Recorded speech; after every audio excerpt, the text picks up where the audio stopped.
master's degree. Magic on anyone gassing me. Y'all ain't gassing me. Who's next to blow up Jeff Kush? Has to be 2 days, no salary. Feel so good, got your girl burning all the calories. Allergic to bullshit, cause I got bad allergies. Hear me out. I got sauce, I got sauce. I have to hit 'em with that real shit. Whoa. I ain't talking nothing but that real shit. Whoa. Look, tell 'em, I made big. New watch on with the matching jacket. You buy something, you gon' stack it. You talk money, that's a different accent. Yeah, I gotta pack it. You gas, yeah, I gotta pack it. All in the DM, and she wanna get active. She wanna get active. She wanna get active. She wanna get active. She wanna get active. She wanna get active. Yo, girl, I think she heard my traffic. Yo, girl in my DM, she wanna get active. She wanna get active. Girl in my DM, she wanna get active. She wanna get active. I think she heard my song in traffic. Yes, I got the package. Boum, en reculant. Tu fais ton. Je rentre, tu fais ton step exactement. Et ton crochet. Tu avances sur le jab. Tu jabs, tu vas vouloir rentrer. Step, boum, boum. Tongue sharp like a razor blade. I was raised with razor. I was raised away to rise in a major way, making major pay. I made a name, dip the sauce every day. Hip hop got saved the day. I paved the way. I play to stay. I'll serve everyone like a cat.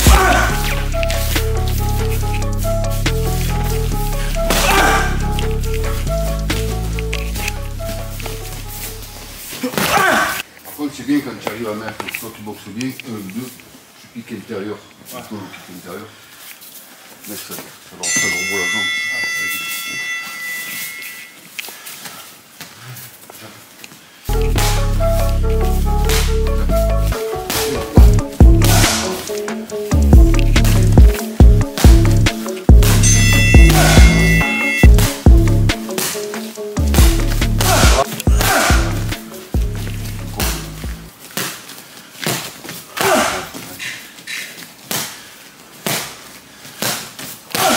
Me rends le genou et ta droite derrière. Ta droite elle rentre tout, refais ton genou. Allez, fatigant, allez.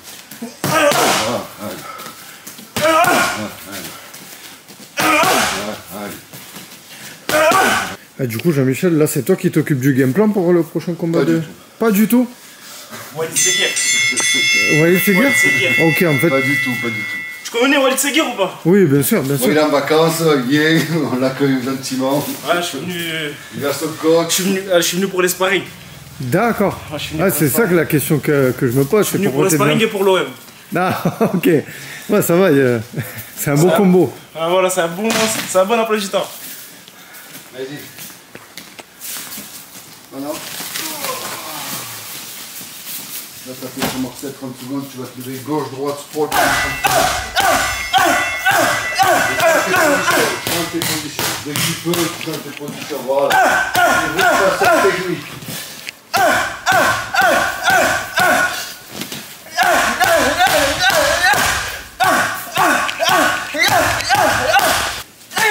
Allez.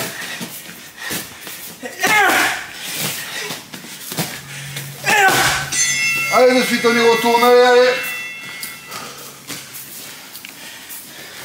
Allez, il va pas t'attendre, lui, allez. Allez.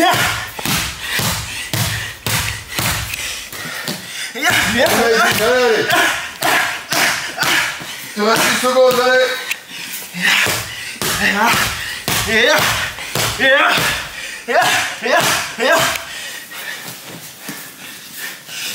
Allez, de suite, on dit un bras accroché middle, allez. Allez. Allez. Allez, lâche-moi cette hanche, là, allez.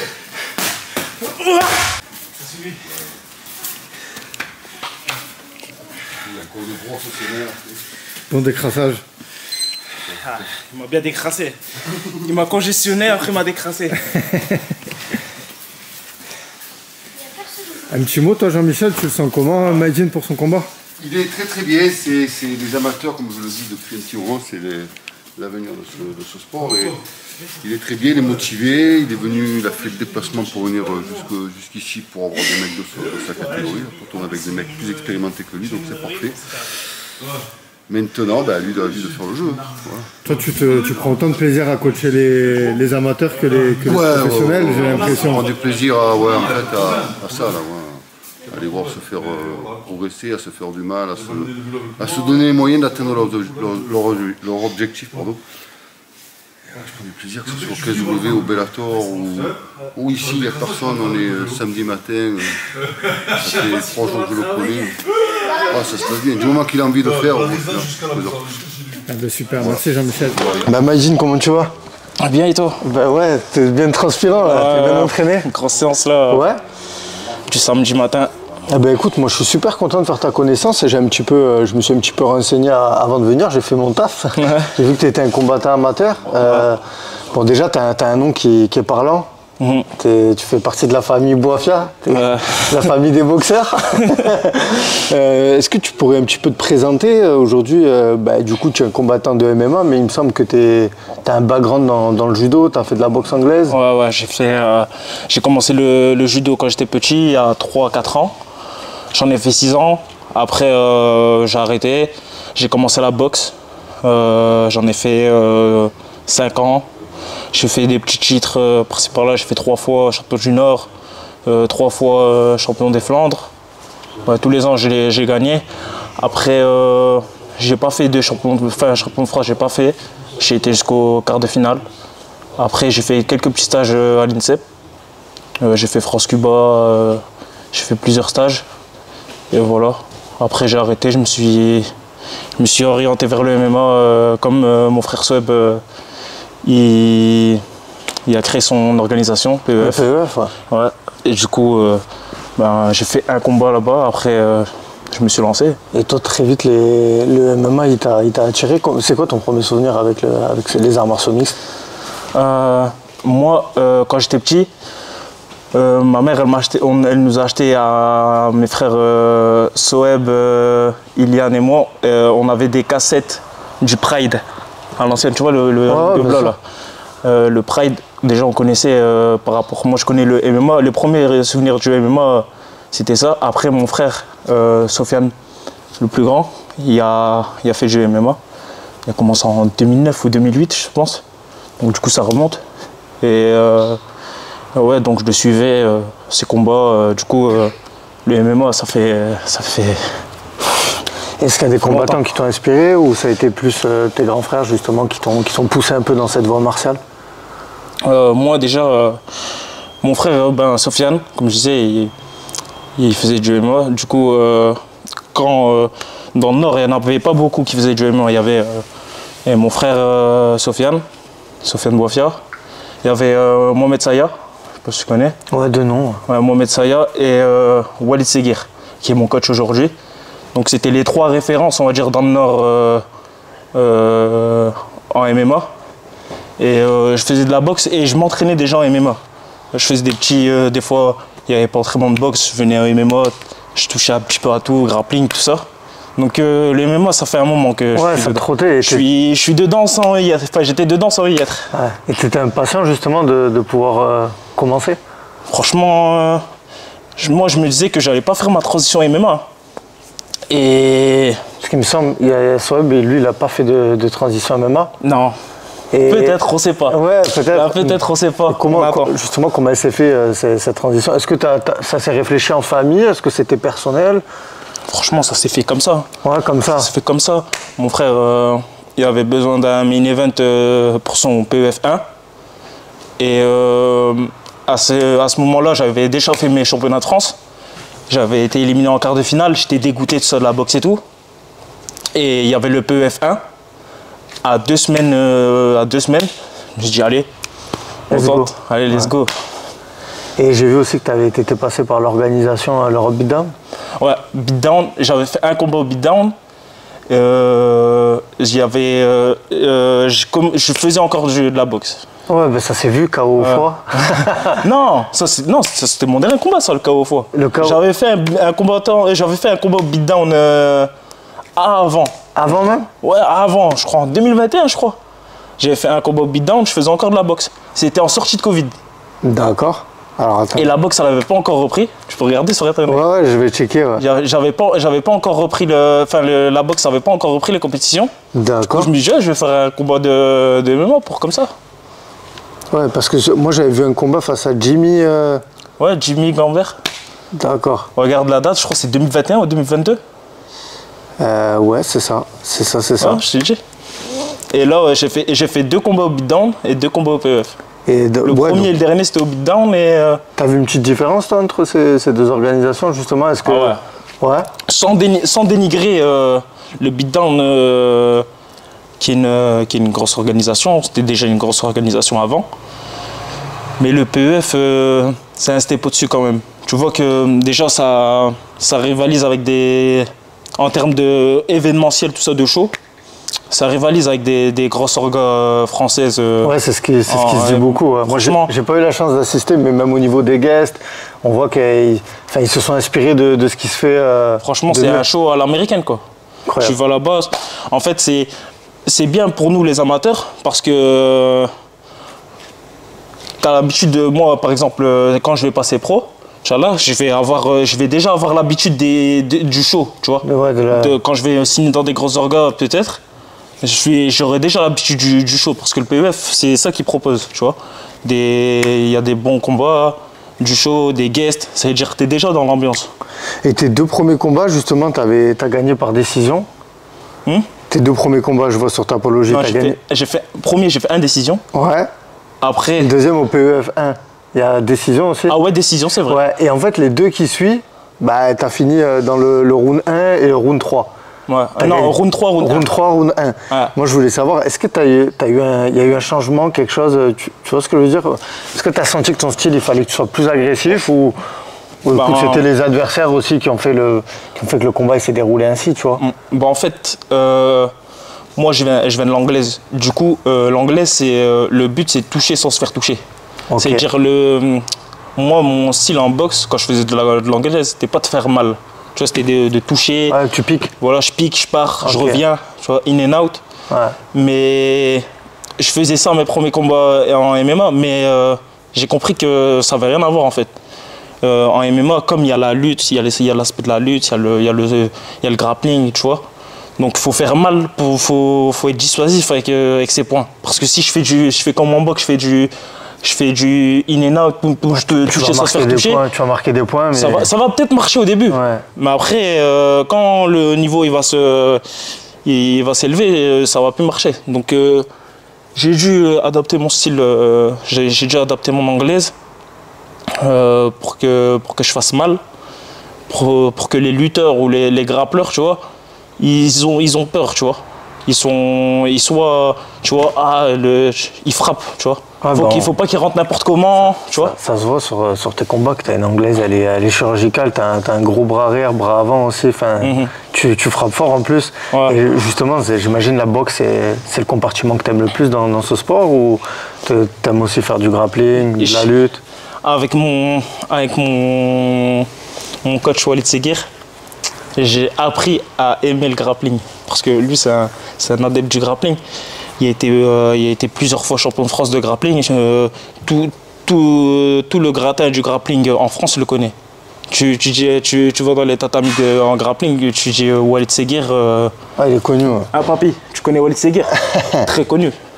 C'est parce que Walid, mon coach, il est discret. Il veut pas être choyé dans l'ombre et il aime pas trop se montrer. C'est quelqu'un discret sur le Mais si c'était quelqu'un qui voulait se montrer ou quoi que ce soit, ça aurait été une référence en termes de coaching et tout ça. C'est juste qu'il veut pas se montrer, c'est quelqu'un de discret. Mais Walid Seguir, en termes de MMA, il y a un savoir fou. Et en grappling, laisse tomber. Donc c'est lui qui m'a... Grâce à lui, j'ai pris goût au grappling. Maintenant, je préfère faire du grappling que de la boxe. Ça promet pour le futur. Et là, on est au Marseille Fight Club. Ouais. Bon, je sais que tu es fan de l'OM. Les frères Boiffia, de toute façon, je crois que vous êtes des fans de Marseille. Mais qu'est-ce que tu es venu chercher justement à Marseille, hormis le stade Vélodrome, mais chez Jean-Michel Fouassard, qui est un grand nom de Marseille. Qu'est-ce que ça t'apporte aujourd'hui de venir préparer ce combat qui est une grosse échéance au PEF? Ben moi, je pars un petit peu partout. Je cherche des oppositions différentes. Je suis parti en Thaïlande il y a de ça un mois, au Bang Tao. Je suis parti faire des sparring là-bas pendant un mois. Après là, je suis revenu à M. Je me suis entraîné. Après là, je viens à Marseille. Là, ça se peut. C'est peut-être je vais partir au Venom là. Quand je vais revenir, je vais partir au Venom. Je prends un petit peu de partout, tu vois. Tu essaies de ne pas rester dans un endroit pour avoir une zone de confort et parce que te mettre dans le dur. Moi, je fais des sparring avec mon sparring numéro 1, c'est Ilian. C'est-à-dire, on se connaît par cœur. On fait des sparring tout le temps. C'est-à-dire, faut de la certitude, faut sparer avec un petit peu tout le monde. Là, quand je t'ai vu un petit peu bouger, justement, parce que je te suis sur les réseaux, ça m'a fait penser à Ilian, parce qu'Ilian, on sait qu'à un moment, il était All-Star. Là, il n'y a pas longtemps, il était au Boxing Squad à Nice. Ouais. Donc, en fait, là, c'est la famille Boiffia, enfin, les combattants de MMA de la famille Boiffia, ils veulent un peu s'expatrier un peu de partout. Oui, c'est ça, faut prendre l'expérience d'un peu partout. Faut prendre comment dire, le savoir de chaque école, tu vois. C'est comme ça qu'on construit un arsenal complet, tu vois. Et là, ton futur adversaire, Walid Tendia, j'ai pu voir qu'il y avait un peu de trash talk, un peu d'animosité sur les réseaux. Là, tu me disais à la caméra, si je le touche, il va la sentir. C'est quoi? C'est personnel? C'est sportif? C'est quoi? Moi, à la base, pour te dire, j'ai rien contre lui. Tu vois, le trash talk, ça me dérange pas, moi, c'est du sport. Après, on avait un combat de bouquet. Le combat, il s'est annulé plusieurs fois. La première fois, il s'est annulé, c'était PEF 3, il s'est annulé parce que je me suis blessé. D'accord. J'étais déjà blessé. Si tu vois bien dans mon combat au PEF 2, je suis mal à l'aise un peu sur mes appuis. C'est parce que j'étais blessé avant le combat. Je m'étais blessé et après, j'ai pas pu récupérer. Ça veut dire j'ai dû annuler le combat. J'ai annulé bien avant. J'ai pas annulé à la dernière minute ou quoi que ce soit. J'ai annulé direct. J'ai annulé tôt pour que tu vois ça se. Tu vois, la carte de Swab, elle soit pas chamboulée, tu vois. Ouais. J'ai annulé, j'ai dit ouais, je me suis blessé, tout ça, c'est des trucs qui arrivent. Je me suis blessé et il a commencé à charrier sur les réseaux, à manquer de respect, à insulter, tu vois. Et moi, tu vois, moi je suis quelqu'un. Il y a le truc du trash talk, mais le manque de respect, moi j'accepte pas, tu vois. Moi je suis de mentalité, tu vois, le respect c'est important, tu vois. Moi, je suis algérien, tu vois, moi, je peux pas me laisser marcher sur les pieds, tout ça. Donc, du coup, j'ai répondu. Après, ça s'est chauffé. On devait combattre au PEF, c'est PEF 4. Ouais, PEF 4. Il a annulé. Pour une raison, lui, il s'était pas blessé, il était en pleine forme. On sait pas pourquoi il s'est blessé. Il a annulé le combat pour un combat de Muay Thai, je sais pas, il me raconte quoi. Mais il annule pour un combat de Muay Thai alors qu'il y a une ceinture à défendre.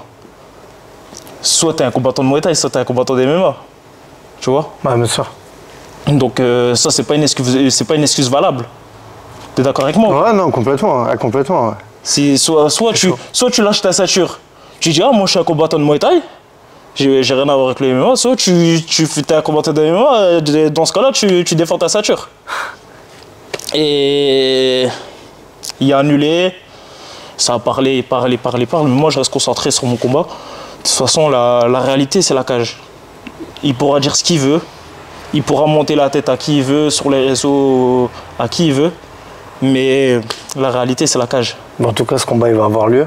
Ah là, ça c'est une... T'as hâte? Là j'ai hâte là. Moi quand j'ai regardé ton adversaire, j'ai vu qu'il avait beaucoup d'expérience. Vous êtes deux combattants amateurs, mais lui il a énormément, il a plus de 20 combats, il a deux défaites, il a perdu qu'à la décision. C'est toi qui vas lui mettre son premier KO? Sûrement. Là il vient de prendre la ceinture Cage Warrior Academy. Ouais. Mais là, je vais t'expliquer un truc. tu le connais, tu as déjà vu, t'as vu qui a rencontré et tout. Est-ce qu'il a déjà rencontré un mec comme moi? Non, j'ai vu que non. Un mec grand. Il n'a jamais rencontré un mec grand comme moi, un mec qui frappe comme moi, un mec qui est technique, un mec qui est plus fort que lui debout. Il n'a pas rencontré des mecs comme ça. C'est pour ça que les gens ils sont impatients de voir ça. Il y a le truc du show, il y a le trash talk et tout, mais ils veulent voir le combat. Ouais, le combat lui-même. Hein, parce que lui, c'est un mec, il déborde les gens debout, tu vois, il recule pas. Mais moi, en revanche, j'ai la patate et j'ai le striking. Et je suis plus solide que lui, je suis plus grand que lui, j'ai plus de force que lui. Lui, c'est un mec qui a 80 kilos tous les jours, tu vois. Moi, je suis un mec, je suis à 100 kilos. Moi, tous les jours, dans la vie de tous les jours, je suis à 100 kilos, lui à 80 kilos. C'est-à-dire, quand il va se la prendre, là, c'est une certitude, là, je vous le dis. Quand il va se la prendre, ça va lui faire tout drôle. Ah, parce que du coup, toi, tu es un combattant qui est en 84 kilos. Ouais, moi, je suis à 84 kilos, ouais. Et ça va pour faire le poids, tout ça, c'est... Parce qu'on sait qu'un amateur, il faut quand même se préserver. Est-ce que c'est un poids que tu comptes rester, même en professionnel, dans cette catégorie, c'est pas encore... Je sais pas encore. Tu sais pas encore? Je pense au moment présent. Pour l'instant, je suis un amateur. J'ai un combat au PEF le 21 septembre. Et après, ce combat-là, on verra. Je sais que ces questions, quand on est un amateur, on ne se les pose pas encore, mais tu as des projets à long terme dans ta carrière sportive. Est-ce que être professionnel, c'est quelque chose que tu envisages, tu es pressé de le faire, ou au contraire, tu as envie de rester un amateur et prendre le maximum d'expérience possible? Ben oui, j'y pense.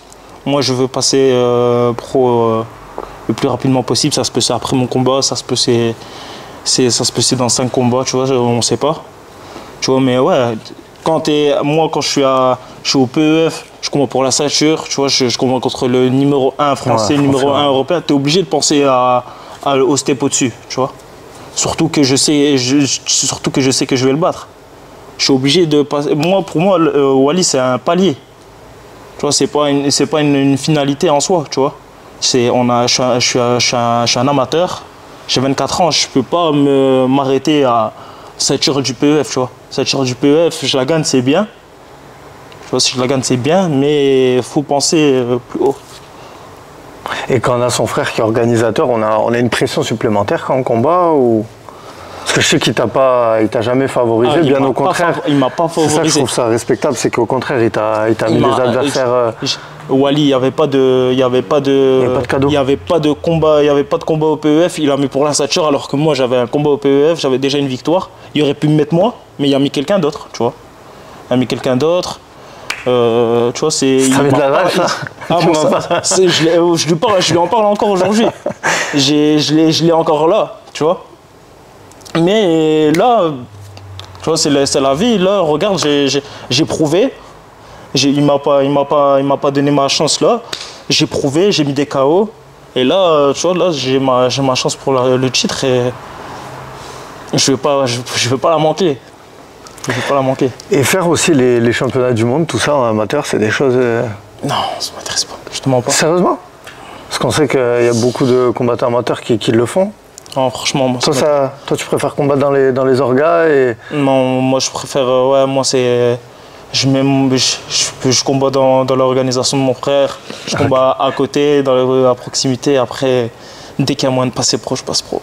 Ok. Et il y a une organisation française en pro que tu aimerais... Je sais que ton frère, Ilian, il est passé à l'Hexagone, à l'Ares. Est-ce qu'il y a des orgas déjà que tu aimerais, sans parler du UFC, tu vois, parce qu'on... Je sais pas, on verra bien, on verra. Je prends combat par combat. Moi, je parle pas de la suite, de la suite sans avoir passé le palier qui arrive là. Là, si je passe le palier là, on parlera peut-être de, tu vois. Ça peut me porter préjudice parce qu'il y a eu j'ai vu beaucoup de mecs UFC et tout ça, truc. Le combat d'après, bam, KO. Tout s'arrête. Tout peut s'arrêter demain. T'as un petit pronostic pour ton combat? Ou pareil, la surprise? Moi, je préfère pas parler. Les gens vont voir. Je suis pas quelqu'un qui parle. Moi, je préfère pas parler. Les gens, ils veulent voir le combat. Et vous regardez le combat et vous allez voir. En tout cas, il y a l'affiche qui est sortie. Ouais, l'affiche qui est sortie. Qu'est-ce que t'en penses? Qu'est-ce que ça fait d'avoir sa tête sur le poster. Je sais pas, moi je m'en fous, moi je veux juste combattre. Moi je veux juste combattre, c'est bien, mais voilà. Eh ben, moi, écoute, ce qui m'intéresse, c'est la cage. Ben, rendez-vous le 21 septembre. 21 septembre. On va regarder ça. Force à toi, Maïdjine. Et merci de m'avoir reçu. Merci à toi.